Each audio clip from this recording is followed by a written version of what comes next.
المسلمين ويرحم المسلمين وإلى أرواح أئمة المجتهدين والعلماء العاملين وشيخنا في الدين وشيخنا حسين واليسين الباداني عبد الله الهجي عبد الله الدردوم إسماعيل زيني محمد العطاس محمد أدنان محمد عواد حسن مرتضى شيخنا أستاذنا أمر بنا أبي عبد الرحمن السكاب شيخنا أستاذنا أمر بنا أجي عبد الجليل بن إبراهيم سليم وإبراهيم وعلانية أن الله يشفي مرضانا ومرضى المسلمين وأن الله يختم لنا بالحسنى وإلى حضرة النبي محمد صلى الله عليه وسلم الفاتحة.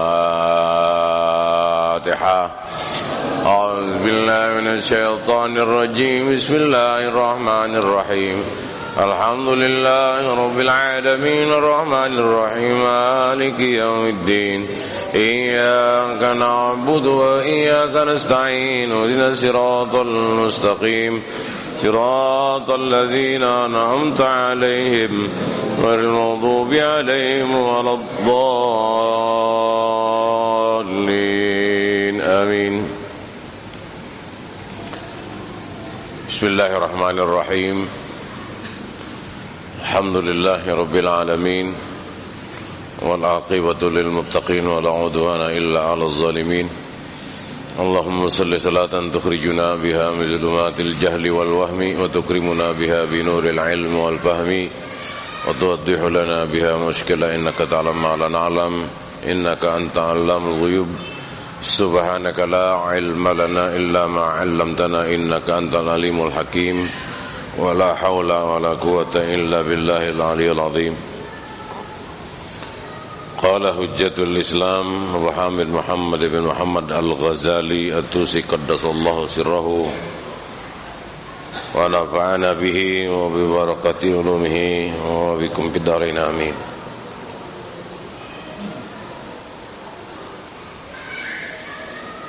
Bismillahirrahmanirrahim. Wa fil athari man atahu Allah ilman wa zuhdan wa tawaddu'an wa husna khuluqin fahuwa imamul muttaqin. Wa fil khabari inna min khiyari ummati qauman yahtaquna jahran min sa'ati rahmatillahi wa yabquna sirran min khawfi azabihi wa abnanuhum fil ardi wa qulubuhum bis sama' arwahum fid dunya wa quluhum fil akhirah yatamassawna bis sakinati wa yataqarrabuna bil wasilah. Wa qala al-Hasan al-hilmu wazirul ilmi wal rifqu abuhu wat tawaddu sir baluhu.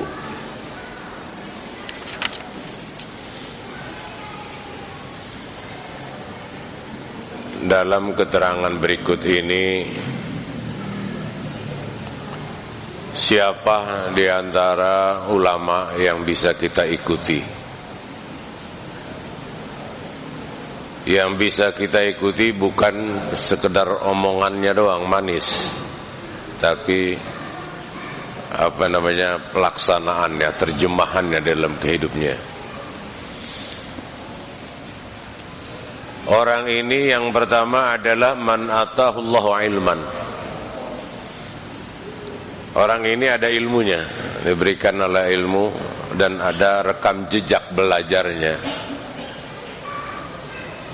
Ya mungkin orang tahu jadi orang alim macam-macam, di mana dia belajarnya, ada rekam jejaknya. Itu salah satu indikasi bahwasanya orang ini bisa kita ikutin. Mungkin saja tapi masih lemah ini. Kemudian wazuhdan, dalam urusan dunia dia cuek, dia nggak terlalu pikirkan. Di nomor 18 kan, rumahnya begitu, kendaraannya begitu, pakaiannya begitu. Baru ini dong kan saya keren, orang mau kondangan ini. Makanya orang mau kondangan ke Bekasi. Habis ngaji ini langsung saya kondangan sampai jam 9 caranya. Jadi zuhudnya urusan dunia nomor 18 kan, biarin aja. Orang mau punya hotel kan, mau punya villa kayak, mau punya langit kayak, mau punya apa enggak, dia enggak dipikirkan itu mah. Kenapa? Karena Allah Ta'ala mau kasih sekejap, kalau Allah Ta'ala mau ambil dengan sekejap. Konglomerat bangkrut biasa. Yang orang biasa jadi konglomerat, ya itu bisa terjadi. Tidak ada yang aneh di dunia ini dalam urusan dunia. Qadiyutika baghtatan, bisa saja Allah Ta'ala kasih dan sekejap mata jadi orang kaya, maka tidak dipedulikan mau sampai mau enggak ada urusannya itu. Karena qad faragha rabbukum, urusan itu sudah selesai aturannya. Ya. Urusan itu sudah selesai urusannya. Jadi enggak bakal, walaupun kita peras keringat banting tulang, kalau rezeki kita cuma segayung pucung, ya segitulah dapatnya. Wah pergi merantau kemana kayak ya di sana ya begitu-gitu juga, enggak bakal. Tetapi kalau yang memang rezekinya lancar banget, apa aja kardus aja ditendang jadi duit, kan begitu. Itu ukurannya begitu. Enggak ketahuan kayaknya begitu itu udah kayak aja. Jangan berusaha wah dia membayar tuyul, jangan.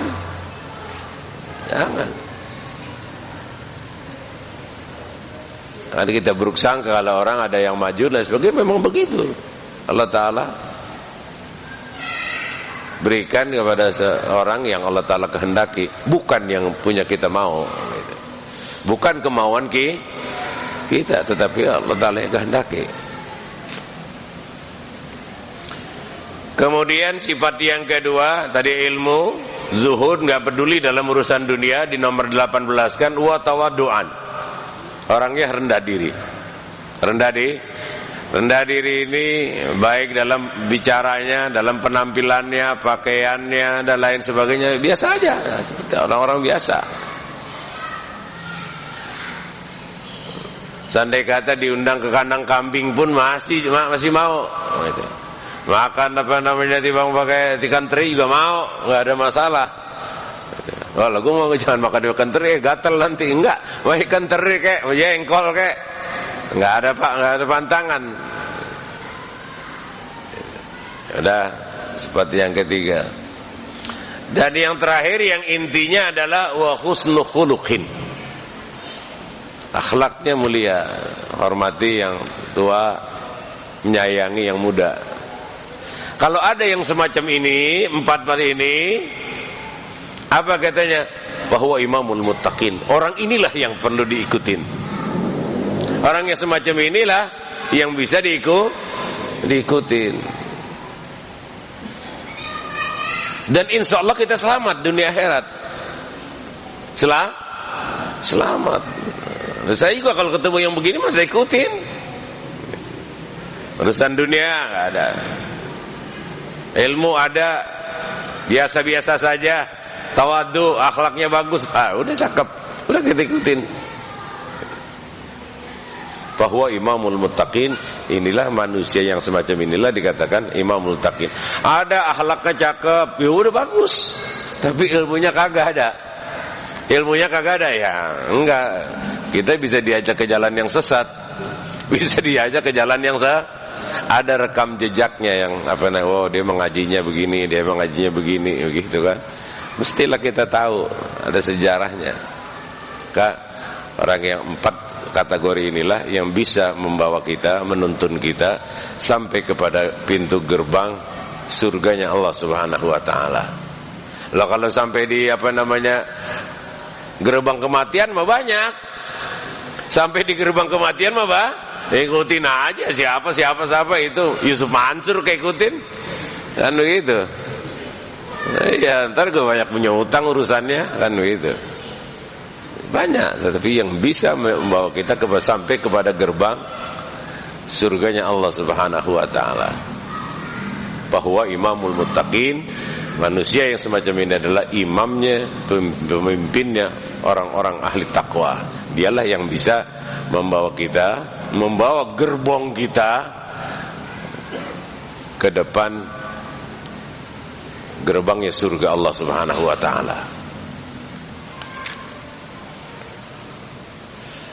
Wa fil khabari, dalam sebuah hadis, inna min khiyari ummati, bahwasanya umatku yang terbaik adalah qauman, manusia-manusia yadhakuna jahran min sa'ati rahmatillah, suka tertawa terbahak-bahak karena merasa rahmat Allah Subhanahu wa taala sangat luas. Girang dia. Rahmat Allah Subhanahu wa taala sangat luas. Enggak ada istilah Allah Subhanahu wa taala benci karena kita punya dosa. Enggak. Kalau seandainya kata memang dosa itu dikasih warna oleh Allah Subhanahu wa taala, satu dosa satu titik hitam. Lah udah enggak kelihatan semuanya ini. Semuanya udah enggak kelihatan, walaupun dosa kita satu kontainer masih ketutupannya masih kelihatan cakep aja, masih kelihatan baik aja. Kan gitu. Saya kalau dosa saya dilihatin ini udah pernah kabur semua jemaah. Tapi Allah taala tutupin, rahmat Allah taala tutup. Walaupun kita salah kita nggak banyak janji sama janda aja. Enggak banyak. Salah kita masih bang janji sama janda kan begitu. Iya, tapi Allah taala tutupin, sehingga masih kelihatannya masih cakep begitu. Kelihatannya masih cakep padahal mudah bobrok kan begitu. Itu rahmat Allah Subhanahu wa taala. Tertawa, masya Allah gitu. Coba kalau Allah Subhanahu wa taala. Lagi kalau orang kita dalam puncak maksiat, kalau Allah Subhanahu wa taala mencekek, kita bisa nggak? Bisa. Langsung remes gitu kan. Seluruh malaikat tuh udah bangetan tuh cekek. Ya. Tapi Allah Subhanahu wa taala enggak dilepas lagi. Dikasih peluang lagi dan lain sebagainya. Itu rahmat Allah Subhanahu wa taala yang sangat luas.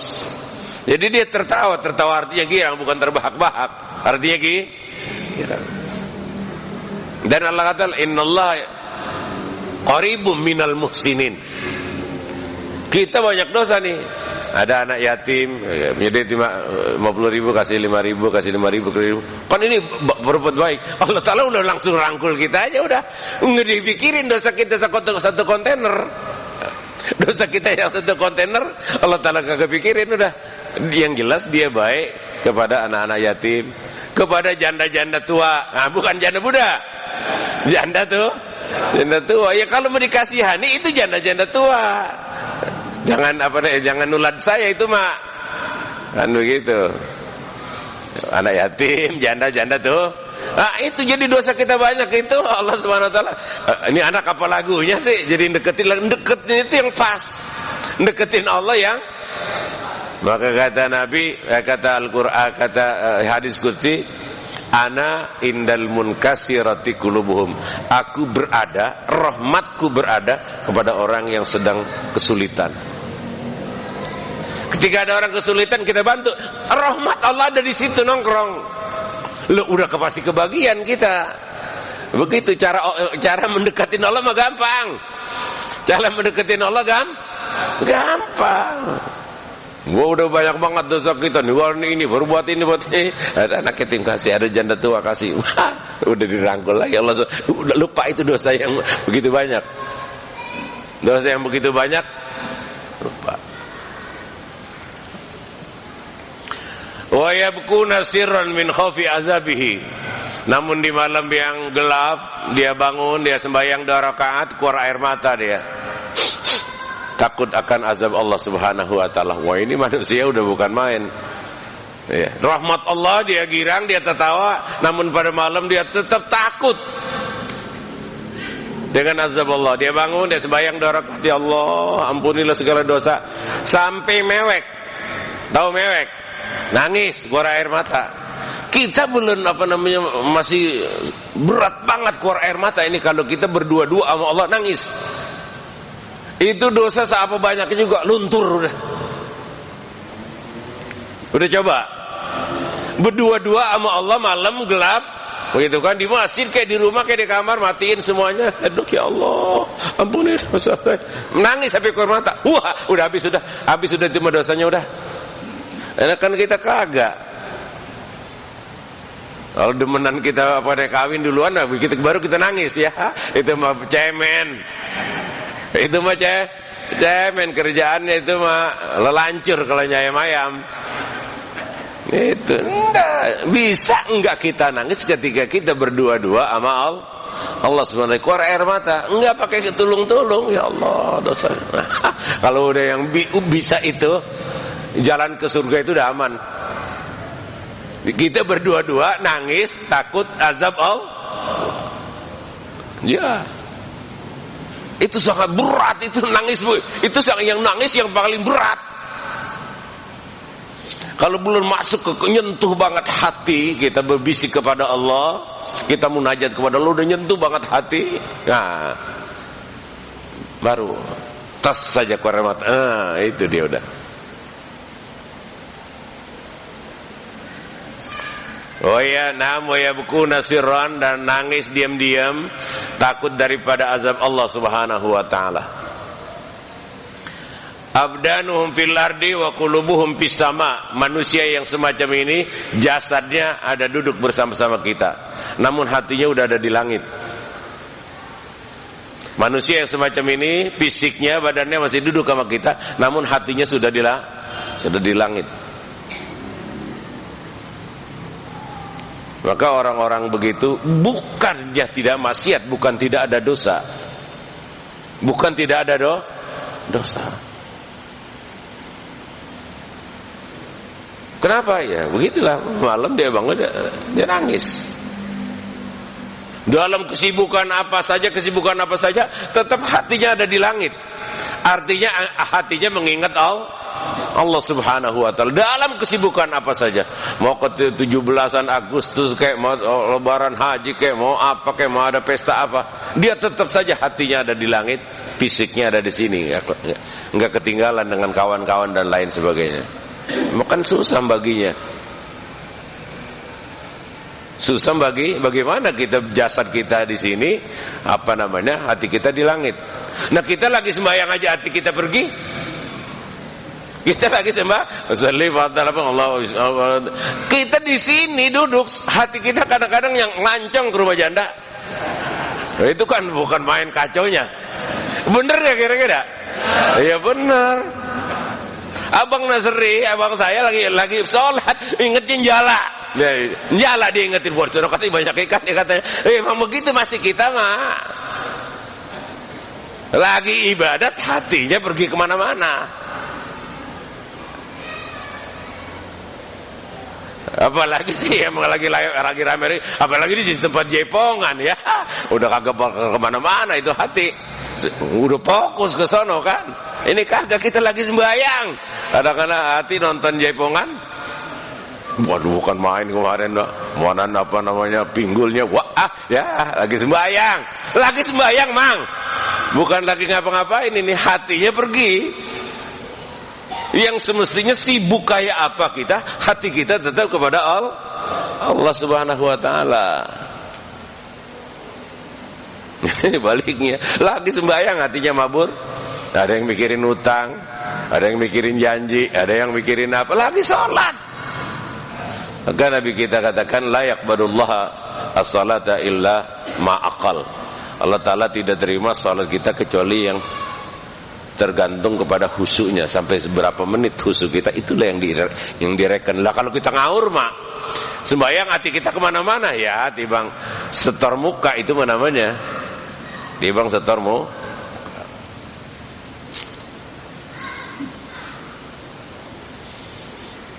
Arwahuhum fid dunya wa uquluhum fil akhirah.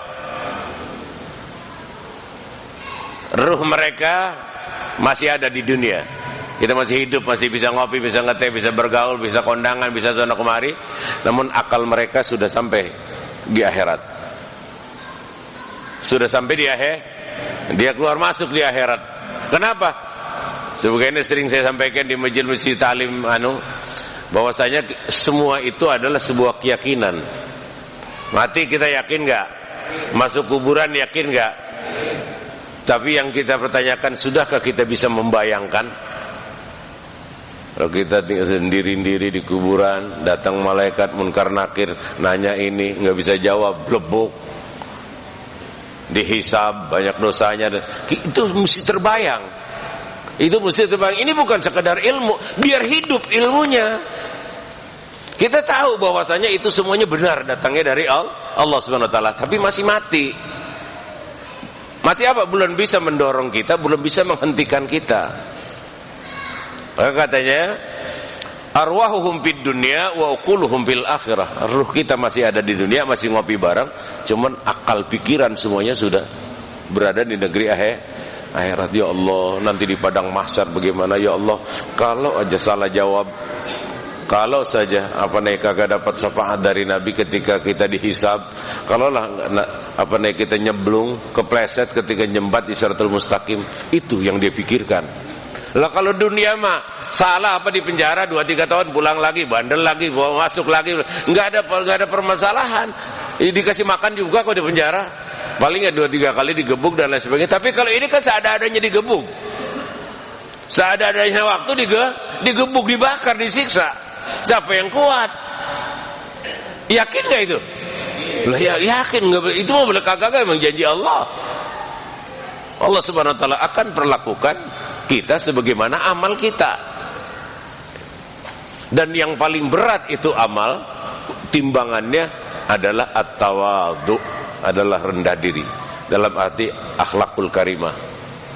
Pada yang tua dia hormat, pada yang muda dia sayang. Tuh kan, janda tua dia sayang, yang muda juga dia demen. Nggak ada masalah itu mah. Itu manusiawi, nggak ada masalah. Nanti kalau kiai ngomongin janda mulu ya kagak, supaya nularin kepada jamaah, masa saya doang sendiri. Iya, ada Pak Ikhwan ini supaya nularin, saya ngomongin itu juga. Nah, adapun dia berani apa kagak, itu urusan dia.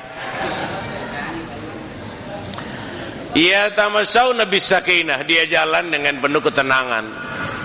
Apakah dia ke pasar, apakah dia ngojek, apakah dia cari urusan, tenang saja. Kenapa? Ya menjemput janji Allah Subhanahu Wa Taala. Rezeki yang telah dijanjikan, jalan tenang aja, dapat syukur enggak yang memang bukan rezeki kita, dapat syukur enggak ya memang bukan rezeki kita, tapi pasti akan harga. Tenang aja, nggak ribut. Ya Allah, Rabbi udah habis banyak ini, boleh ya enggak, mau habis juga semuanya kalau Allah Taala enggak kasih. Jadi bukannya memang telah ditentukan oleh Allah Subhanahu Wa Taala. Wa yataqarrabuna bil wasilah, dan senantiasa dalam berupaya mendekatkan diri kepada Allah itu pakai perantara. Artinya apa? Ya manusia pasti keluar daripada manusia. Kita punya ma bapak. Kita punya apa? Ma bapak, doain ma bapak kita. Kita kenal alif, bisa baca Fatihah, diajarkan sama guru kita, doain guru kita. Ini namanya wasilah, perantara. Orang ini qad abdau ila maqaddamu, telah lebih dahulu menghadap Allah Subhanahu Wa Taala, pada guru-guru kita, kepada guru-guru yang sampai kepada Nabi kita Muhammad sallallahu alaihi wasallam. Karena kalau tidak, maka Allah Taala berfirman, laqad manallahu 'alal mu'minina idz ba'atsa fihim rasulan min anfusihim yatlu 'alaihim ayati wa yuzakkihim wa yu'allimuhumul kitaba wal hikmah wa in kanu min qablu lafi dhalalim mubin. Sungguh kurnia yang sangat besar yang Allah Ta'ala berikan kepada kita, yaitu Allah Ta'ala kenalkan kita, Allah percayakan kita kepada Nabi kita Muhammad Sallallahu Alaihi Wasallam. Itu sudah yang paling utama. Coba kalau sampai sekarang kita belum kenal Nabi Muhammad, anjing babi encek kita tangkap aja di jalanan. Kita nggak ada rem sama sekali. Manusia kalau belum kenal Nabi Muhammad Sallallahu Alaihi Wasallam, emang nggak dipasang remnya. Kalau kita, kenapa ya ada remnya, walaupun kadang-kadang kagak pakem, gitu ya, nabrak dikit, tapi masih ada rem, masih ada. Kenapa? Ya, masih kita punya, ya Allah, takut kita. Dalam bahasa kasarnya udah kedongan kita dikasih tahu. Kenal Nabi kita ini dengan melalui siapa? Ya melalui orang tua kita, melalui teman-teman kita, melalui tetangga kita, melalui guru kita. Itulah artinya wasilah, perantara kita. Kita nggak bisa langsung, nggak bisa langsung. Kenal Allah kita dari guru kita, dari orang tua kita. Kenal Nabi Muhammad dari kawan-kawan kita, dari sekolah kita, dari guru kita. Hanya kenalnya kita terbatas kepada nama dan begitu. Tapi ajarannya, waduh. Alamana Rasulullah sallallahu alaihi wasallam kulla syai'in hatta al-qira'ata. Rasulullah sallallahu alaihi wasallam telah mengajarkan umatnya segala sesuatu dalam urusan kehidupan pul, dalam urusan kesehatan pul. Nabi kita bicara masalah sering saya sampaikan hatta al-qira'ata, sehingga dalam urusan nongkrongnya kencing diajarin nama Nabi. Sedangkan orang yang enggak pakai diajarin juga, orang mau kencing kagak? udah pasti kencing. Tapi diajari caranya begini loh, yang sehat. Dan telah diuji coba, ada di riset di Afghanistan, 1000 orang yang kencing diri, 1000 dengan orang yang kencing nongkrong. Itu 800 yang nongkrong sehat, yang kencing diri 800 malah yang sakit. Sudah diuji coba semuanya. Bahwa ini menunjukkan atas kebenaran yang dibawa oleh Nabi kita Muhammad sallallahu alaihi wasallam. Kenapa kita mesti kencing? Kita mesti dehem. Biar tiris semuanya. Terus tidak ada sisa di batangnya itu setetes air kencing. Karena kalau memang enggak, dikhawatirkan yang masih muda sampai-sampai dari jalan dia tidur sama bininya. Maka yang pertama keluar itu adalah sisa air kencing, maka itulah akan menjadi kanker rahim. Ini ilmiah, bukan apa-apa. Maka dehemin habis. Belum rasanya masih ada, dehemin biar kencang. 3 kali ya udah. Kesehatan. Nabi kita ngajarkan sikat gigi dari mulai akil balik, taruhlah kita katakan umur 10 tahun. Itu kurang lebih sampai 21 kali dalam satu hari sikat gigi. Mana ada gigi yang akan sakit kalau memang rutin. Sikat gigi 21 kali dalam satu hari satu malam. Mau sembahyang sikat gigi, habis makan sikat gigi, mau makan sikat gigi, bangun tidur sikat gigi. Nah kita kan kagak, 2 hari kadang-kadang kagak. Lah tahu ya udah pada rontok, udah pada peot. Lah umur 60 baru kayak saya kita udah habis. Kita baru sadar tahu udah habis. Kalau dirawat betul enggak sesuai dengan petunjuk. Kita dalam kesehatan kita berapa kali? 2 kali, 3 kali? 3 kali. Itu kan. Badan Kesehatan Dunia juga 3 kali, cuman Nabi kita 21 kali. Kalau Merapi, kalau kita tanamkan ya anak-anak ya, bangun tidur ya, mau habis sarapan sikat gigi lagi, pulang sekolah gigi lagi, mau tidur sikat gigi, bangun tidur gigi. Sampai kurang lebih 17 kali aman. Aman. Itu kan kesehatan. Kesehatan, belum kesehatan mata, belum kesehatan jantung, belum kesehatan darah dan lain sebagainya. Wah, apa sekarang udah kencing manis dan lain sebagainya, semuanya juga udah diajarin. Apa kata Nabi? Nanu qaumun la na'kulu hatta najuu wa iza akalna la nashba. Kami orang tidak makan kecuali sudah ada rasa lapar, dan apabila makan tidak sampai kenyang. Kalau dapat itu kita tatbikkan dalam hidup kita, nggak akan kena penyakit-penyakit lain. Yang bahayanya adalah idkhalut ta'am ala ta'am. Perut masih kencang, masih gendut, bulan lapar, ada makanan enak timpah lagi. Ya, kumpul lah semuanya. Itulah yang jadi penyakit. Itulah yang jadi penyakit. Bukan ya, maka aturan Nabi kita Muhammad sallallahu alaihi wasallam. Kalaulah memang bengis juga, kebangetan bengis, emang ada gembul, nah dibagi 3 perut kita. Perut kita ukurannya seberapa? Sulusun li ta'amihi, sepertiganya untuk makanan, sulusun li sarabihi, untuk minuman air sepertiganya, sulusun li tanaffus, sepertiganya untuk bisa napas. Lah kalau isinya semuanya nasi, semuanya lauk, semua apa, begitu nggak beres. Itu semuanya diajarkan oleh Nabi kita Muhammad sallallahu alaihi wasallam. Jadi begitulah Islam kita, begitulah jasanya Nabi kita sallallahu alaihi wasallam kepada umat, dan umat ini baru akan selamat dunia akhirat apabila mengikuti petunjuk-petunjuknya. Dan petunjuk-petunjuk Anda itulah manusiawi, gampang.